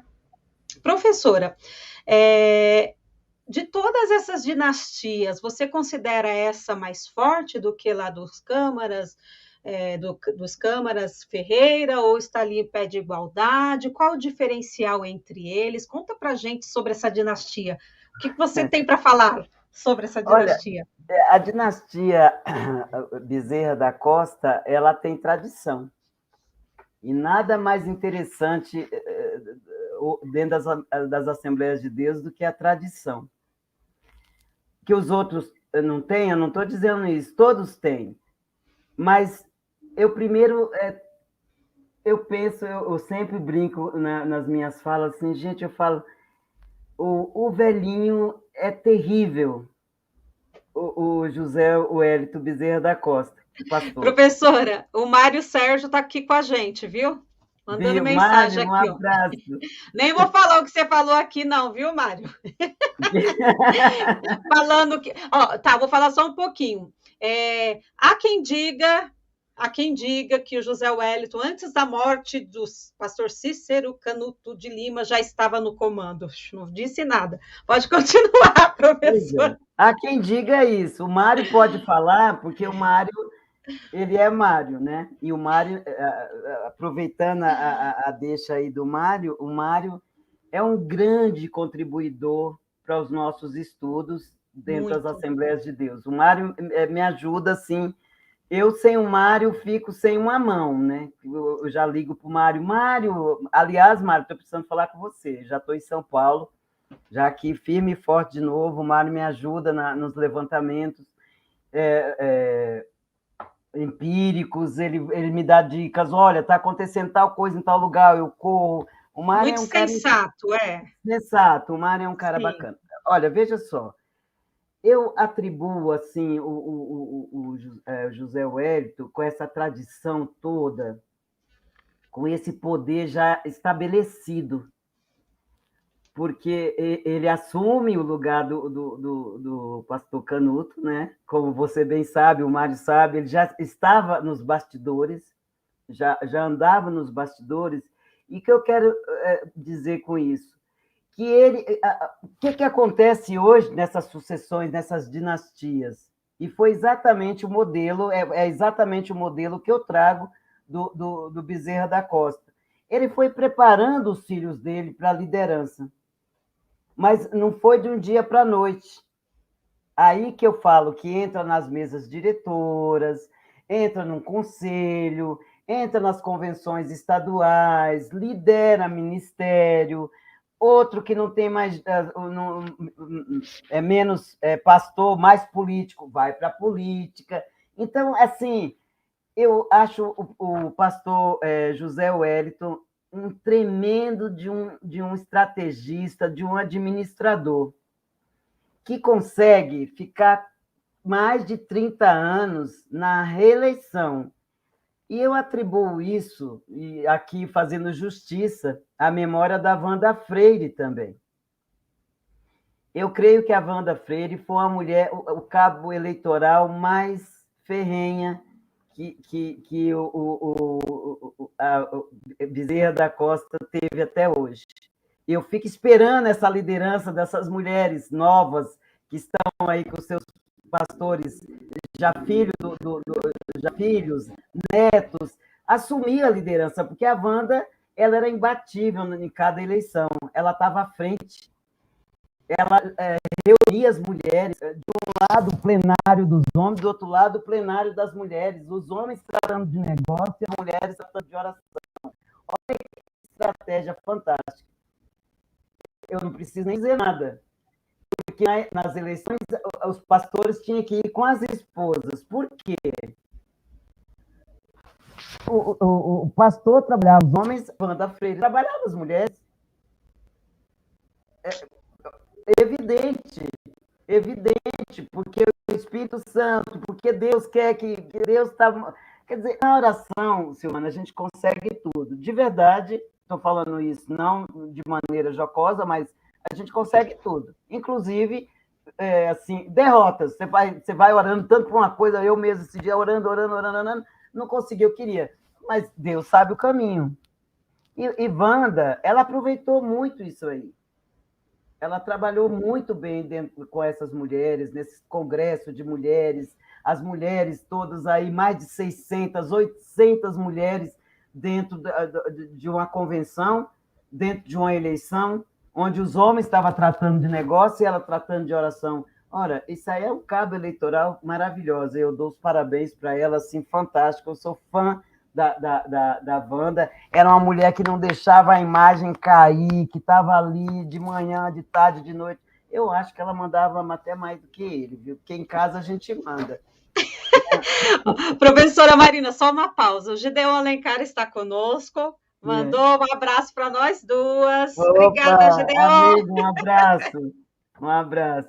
Então, eu vejo assim uma família que tem hoje a CPAD. A CPAD não é pouca coisa, gente. A CPAD dos últimos anos ganha todos os prêmios. Você tem aí CPAD News, você tem. A CPAD é gigante hoje dentro do mercado. E tem a CGADB, com essa filiação de pastores. Eu acho que aí está a vulnerabilidade, mais a fraqueza de precisar dos grupos, né, do voto, e aí é mais política, e aí ela é mais, você entendeu, mais lidera mais, porque amanhã eu vou precisar do pastor que está lá em Aracaju, do pastor que está lá no Pará, do pastor, porque eu preciso de votos. Se você fala de Madureira, o Madureira não precisa de votos. E até agora a CADB não se manifestou. Aqui veio. Então, aí por isso que eu falo para você que hoje, na questão de liderança, eu creio que a CGADB, até as questões econômicas, ela está muito à frente. Ela está muito à frente. Ela já andou a passos largos aí, muitos e muitos anos na mão do pastor José Wellington, que é um grande empresário, digo assim, da fé, porque ele não deixou, só cresceu, só cresceu. E ele liderou aí, quantos filhos ele tem dentro dessas lideranças? É a mesa Professora, diretora que trabalha. eu sou membro da Assembleia de Deus, Ministério do Belém, tenho 40 anos Não, e Belém, Belenzinho observo ou Belém lá? Belenzinho aqui em São Paulo, do pastor José Wellington.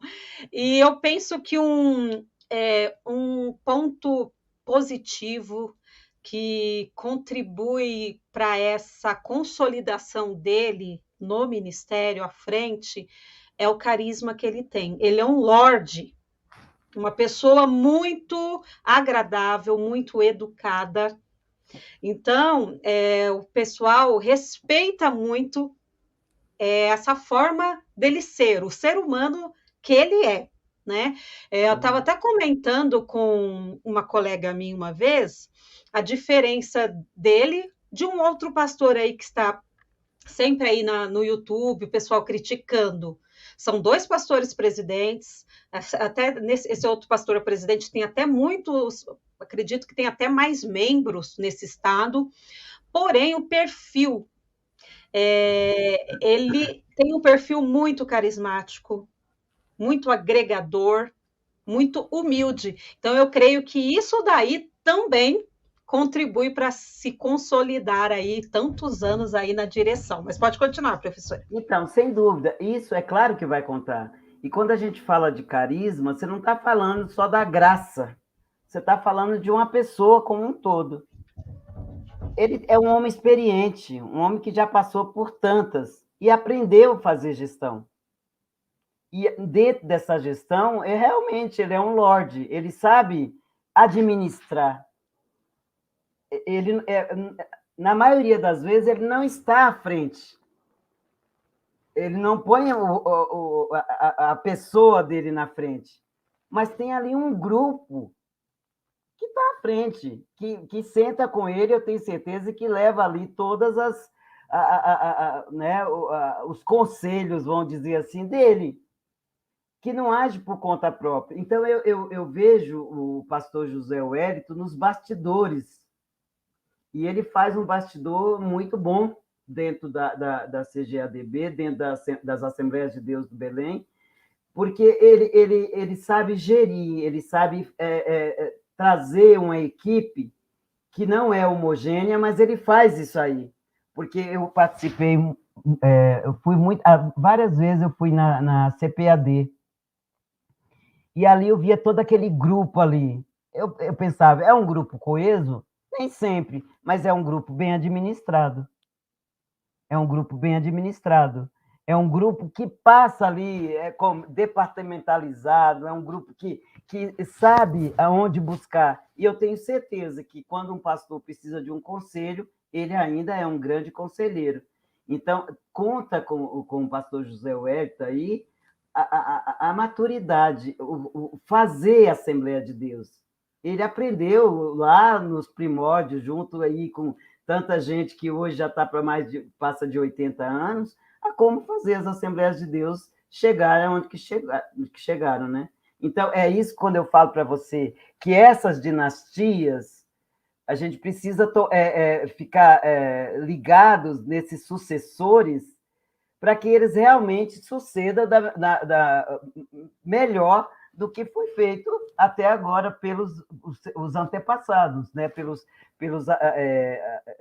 os ascendentes, né? Que é o avô, que é o bisavô, que é o pai, que é o filho, que é o neto, porque o jovem ele tem mais pressa, ele enxerga mais longe, mas às vezes ele tem muita pressa. E às vezes eu vejo igrejas não dando muito certo por causa da pressa dos filhos. Eu não vou citar aqui, mas eu já vi uma igreja se desfazer na mão dos filhos.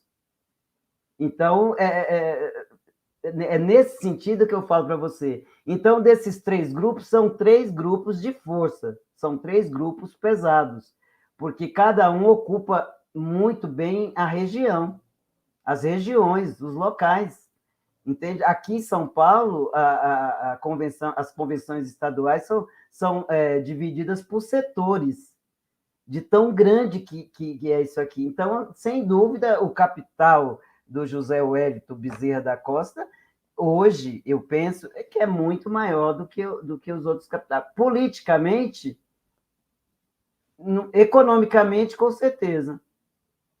Agora, politicamente, eu vejo Madureira entrar nessa política partidária aí com muita força também. Mas o José Wellington Bezerra da Costa, aquele antigo, né, aquele lá que não conversava, que teve arranhou em alguma coisa, ele sabe voltar e conversar. Como ele foi, por exemplo, ele foi ao Ministério de Santos.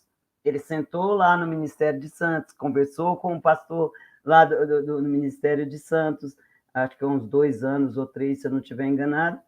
Quer dizer, ele sabe voltar e fazer a política. Então, eu creio que, neste momento, o grupo Bezerra da Costa é um grande grupo, ainda faz parte de uma grande fatia das Assembleias de Deus no Brasil, de poder político, econômico, e poderia ser mais social ainda. Eu não estou te ouvindo. Desculpa, gente, minha gatinha está fazendo barulho aqui, eu fechei meu microfone. Tá certo. Professora, é o seguinte, até pelo estatuto da Assembleia de Deus lá de Madureira, ele está já mais cercado para ficar mais ali na família. Aqui no Ministério do Belém, a gente não vê esse cerceamento, esse controle, até no estatuto você não prevê que já vai ficar ali. Será que isso não é um problema? Não está previsto em estatuto, essa sucessão dá problema? Parece que está mais consolidado lá na família Ferreira, né? O poder continuar ali na família do que aqui. Porque aqui a gente procura, eu procurei já estatuto, a gente não tem um estatuto da Assembleia de Deus Ministério do Belém, então eles não estão amparados com isso, né? Não tem, nem para o bem ou para o mal, não tem. Numa falta, caso, espero que demore muito, mas venha a falecer o pastor José Wellington, não pode haver problemas aí por conta dessa falta de previsão, né, de um estatuto para manter ali na família? Eu creio que não, Silvana. Por que eu creio que não? Porque o estatuto não segura cisão. A primeira coisa, não segura. Se tiver que ruir esse estatuto de Madureira, ele vai ruir, independente de ser um estatuto só, porque papel é o problema, né? Eu acho que vai da questão política aí. Fica mais frágil quando você olha, mas, ao mesmo tempo, eu penso, e às vezes eu tenho dissenso de outros pesquisadores e pesquisadoras, fica mais frágil, mas, ao mesmo tempo, será que esse mais frágil não é mais interessante? Porque, veja só, eu tenho um grupo, o Ministério Belém, uma igreja sede em Campinas que pertence ao Belenzinho aqui. Ele tem seu próprio estatuto. porque lá o patrimônio é dele, desse pastor, que não está ligado a José Wellington. Aí existe uma liberdade de poder também maior. Pode ser que talvez seja daí que venham as cisões, com mais rapidez. Mas será que as outras também não têm cisões? Eu vejo que só pelo estatuto não resolve. Porque o José Wellington, a CGADB, podia ter um estatuto super bem amarrado a todas as igrejas, mas será que ele ia dar conta? E será que a Madureira dá conta com um estatuto só, ou dentro das suas localidades acontece de acordo com quem está lá gestando, para quem está administrando aí? Então, são essas coisas que, às vezes, o estatuto fica amarelo na gaveta, né? É por isso que eu falo para você, existe uma fragilidade? Existe, mas o estatuto em si, ele não assegura a editariedade, por exemplo, do José Bezerra da Costa Júnior, se tivesse, e nem assegura os Ferreira. Então, eu vejo que isso é uma questão política, é uma questão econômica política, que vai depender de cada local. Ao mesmo tempo que eu vejo a fragilidade na CGADB, mas ela tem um capital por trás dela, que é a CPAD, que é uma fortaleza. Quem suceder fora dos Bezerra da Costa, tem ali um grande capital em mãos, entende? Então, são essas coisas que eu percebo que existe a fragilidade em todas elas. Todos os grupos existe a fragilidade, com estatuto ou sem estatuto, porque eu tenho vários estatutos e regimento interno, mas quando você vai na prática, isso não funciona. Porque se a lei é belíssima, a lei jurídica, ela é belíssima. Se você for ler um código civil, penal, a lei é brilhante, o Código de Processo Penal é brilhante, mas ela funciona, ela é bem aplicada. Então, são essas coisas que nós precisamos perceber dentro das instituições religiosas que nós estamos falando hoje. Será que, na prática, funciona a sucessão bem, sabe, bem amarrada, documentada, regimentada?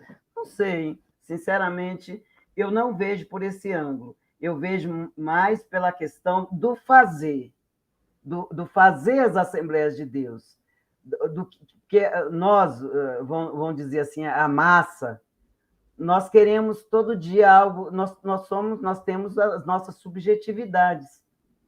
Será que até quando essa Assembleia de Deus, dentro desse formato, é isso que eu pergunto, vai conseguir segurar essa membresia toda?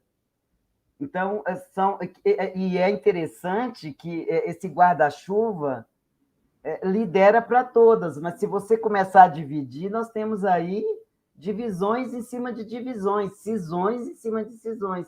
Mas quando você faz o censo, o que acontece? Você está falando da Assembleia de Deus. Então, só aí já traz uma... né? Você não sabe de quem está falando. Então, você nunca vai ver a Assembleia de Deus falir. Na verdade, exatamente. Verdade. Professora, já indo para o fechamento, eu gostaria de saber da sua opinião, de tudo que você já estudou de Assembleia de Deus. Como você vê o futuro administrativo da Assembleia de Deus? Modelo de governo, você acha que ele vai permanecer nesse estilo, porque ele é a cara do Brasil, vai permanecer esse episcopal, desse mesmo formato a longo prazo, ou corre o risco de ter alguma mudança significativa nessa questão administrativa?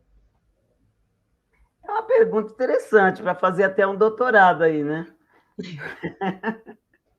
Porque elas são tão surpreendentes, elas trazem tanta surpresa que você não consegue, de pronto, ter uma resposta assim, falar, olha, Silvana, eu acho isso e isso. O que eu vejo é assim, são grandes grupos, ela pode correr dois riscos. Criar mais grupos de poder político, econômico. Eu estou falando tanto a política partidária quanto política religiosa dentro dos seus campos, entendeu? E eu não acho assim, que vai ruir exatamente porque a Assembleia de Deus é um todo. E quando a sociedade fala da Assembleia de Deus, ele não quer saber quem é o pastor, são as Assembleias de Deus. Entende? Então, fica difícil falar da igreja, por exemplo, eu vou te dar um exemplo. A Igreja Católica ruiu. Quem? O Papa era representante de Cristo, já temos 2 papas. Então, nós temos 2 representantes de Cristo. E aí, como que faz numa situação dessa? Você entende o que eu quero dizer com isso? Que os modelos, os fatos vão se arrumando no decorrer dos acontecimentos. Fica difícil você prever que uma gestão igual está do José Wellington Júnior hoje possa ruir porque não seguiu do pai. Pode ser que ele vá bem melhor do que o pai, mas pode ser que não também. Porque você está falando de um capital simbólico, você está falando de um capital também econômico, você está falando de um capital social. A gente sempre brinca que o Brasil... E o Gedeon está aí, ele fala isso, o Gedeon fala, se raspar a nossa pele, tem um tercinho escondido lá dentro, porque faz parte da nossa colonização, né? Mas se você pegar hoje, eu acho que lá dentro está escrito assim, ADs, pelo menos em mim está, ADs, Assembleias de Deus. Você entendeu? Porque, assim, eu já vi pessoas falando para mim assim, Marina, eu estou saindo da igreja católica, qual é a igreja que você me aconselha dentro da igreja pentecostal? Eu falei, sei lá, cara, eu acho que você pode começar pelas Assembleias de Deus. E saiu assim, sem pensar. Depois eu falei, não, calma aí, você tem que pensar primeiro o que você procura. Aí, você entendeu o que eu quero dizer? Então, é um público que é muito grande, que tem as suas variantes, que vão crescendo, que vão criando raízes dentro de determinados nomes, que às vezes é difícil você desmembrar isso aí. Eu pensar em dar errado, não penso. Pensar em mudar de estratégia, sim. Eu creio que essa nova dinastia, esses novos sucessores, eles vão mudar as estratégias. Eles não podem, eu penso, que eles não vão dar conta de ficar muito tempo, por exemplo, a questão da mulher.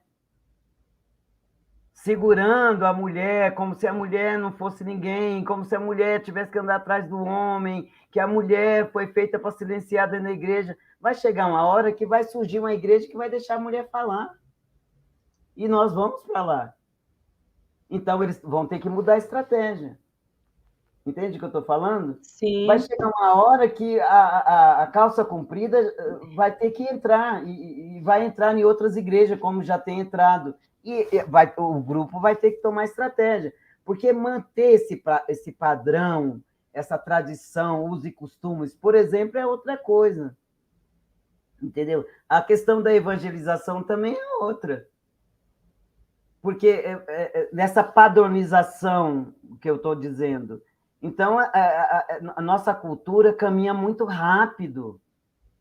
As coisas chegam muito rápido, essa juventude, e assim, gerações e gerações estão mudando todos os dias. A minha geração, a sua geração, são gerações diferentes das que estão aí hoje.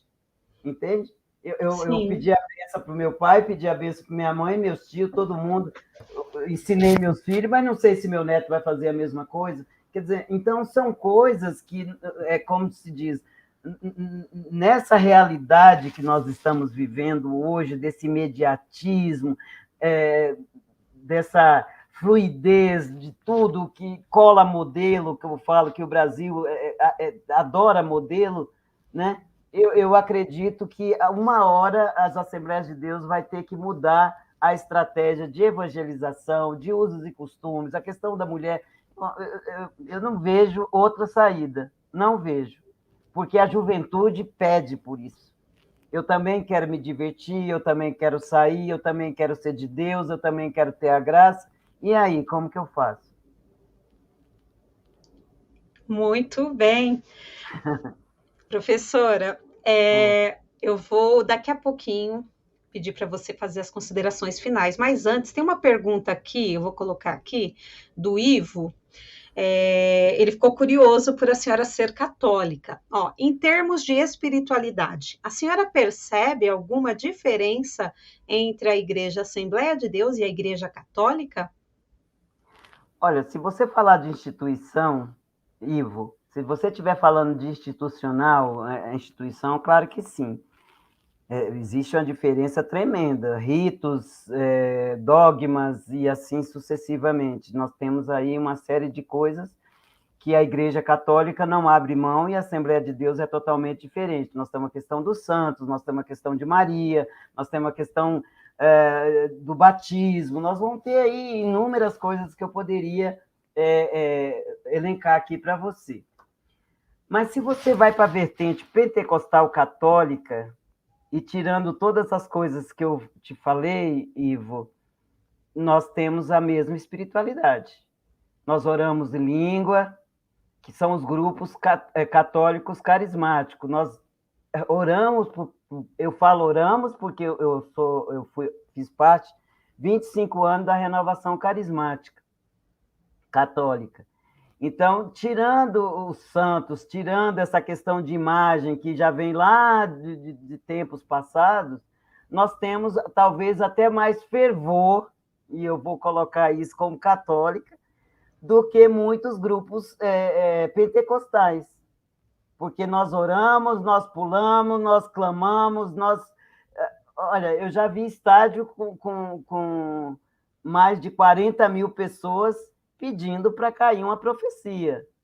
Eu já participei ali do Ibirapuera, do ginásio do Ibirapuera, com mais de 5 mil pessoas orando em línguas.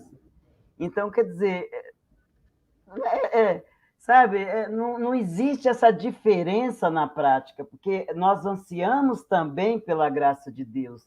Nós também queremos ser agraciados com o Espírito Santo, entende? Então, são essas coisas que eu trago, e é interessante essa pergunta que o Ivo fez a mim, porque todo mundo pensa que o católico ele é desprovido. É claro que existe o grupo que frequenta, o grupo que só vai de domingo, o grupo que só vai em batizado, o grupo que só vai em casamento. A gente já sabe logo.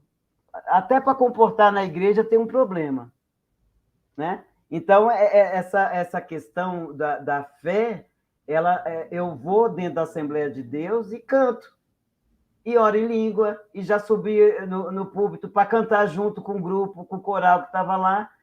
E muitas vezes que eu fiz pesquisa de campo dentro das Assembleias de Deus, eu não anotei nada, porque ali, naquele momento, a graça era para mim. Eu falei, Deus está falando comigo. E me silenciei muitas vezes, em muito caderno de campo que voltou vazio. Então, são essas coisas que eu falo que não existe diferença, porque Deus é Deus e nós somos todos humanos, frágeis, e precisamos dessa graça. É isso. Muito bem, pessoal, nós estamos chegando ao fim dessa live, mas tantos comentários, tantas pessoas aqui com a gente. Sejam bons. Muita gente, muito comentário, não dá para a gente ler todos aqui. Eu vou passar a oportunidade para a professora fazer as considerações finais e falar também o canal, o Instagram, onde o pessoal estão gostando muito da nossa live, pode entrar em contato. O pessoal também perguntou, professora, como que adquire o livro. Então, já faz nas suas considerações finais esses apontamentos para o pessoal, por favor, professora. Vou começar pelo último. O livro é pela editora Recriar. Todos estão na editora Recriar. Fica aqui em São Paulo. É só entrar lá no catálogo, tá? Editora Recriar, que estão lá não só os meus, mas também do Gedeon, do Maxwell, da Relep, um box que nós lançamos da Relep, só sobre as Assembleias de Deus, do Moab, do Maxwell Fajado, dois meus. Então, assim, está na Recriar. O que mais você falou dos projetos? Isso, os projetos para futuros. O que tem para o futuro que a gente pode esperar de Marina Correia? Marina Correia está pesquisando, estou entrando com um projeto sobre pentecostalismo e quilombo. As comunidades tradicionais quilombolas, eu estou já participando de 2 grupos de pesquisas que trabalha o pentecostalismo dentro das comunidades quilombolas, nas comunidades indígenas. Inclusive, eu tenho um orientando que está pesquisando as Assembleias de Deus, em Pesqueira, interior de Pernambuco, com a comunidade indígena Chucuru. O Gedeon vai participar dessa banca logo, logo. Então, tem também uma mestranda, que é de Feira de Santana, ela está trabalhando o círculo de oração e as mulheres, né, do círculo de oração e a evangelização no quilombo. Então, que assunto legal! Nossa, é muito legal, porque assim, as Assembleias de Deus, o Gedeon fala que elas são urbanas, rurais, difusas e corporativas. Então, ele dá toda ali Então, se o pentecostalismo é urbano, esse pentecostalismo agora está voltando para as comunidades tradicionais. E essas comunidades, Silvana, ao contrário do que se pensa, aceitam e tem pastores quilombolas. E tem pastoras quilombolas. Então, é interessantíssimo isso aí. Tem então, o meu projeto, para não alongar, porque eu sei que você tem horário, então, o meu projeto está dentro de pentecostalismo e quilombo. É claro que eu olho para as Assembleias de Deus. Então, lá no Nordeste, estou buscando isso aí. Estou pensando escrever mais coisas aí, com a mais a pergunta, as minhas considerações. Eu faço as considerações assim, em relação a esse caminho que eu chego até agora, muito interessante, eu chego grata, até aqui onde eu cheguei, eu chego grata, que é um trabalho que nós, pesquisadores e pesquisadoras do RELEP, no qual eu agradeço muito a minha inserção no RELEP, lá atrás, a convite de Gedeon, e me fez crescer muito, e já tinha respeito pelo meu objeto, e cada dia ele ganha mais respeito ainda, e dizer que é difícil separar Marina das Assembleias de Deus ou as Assembleias de Deus de Marina.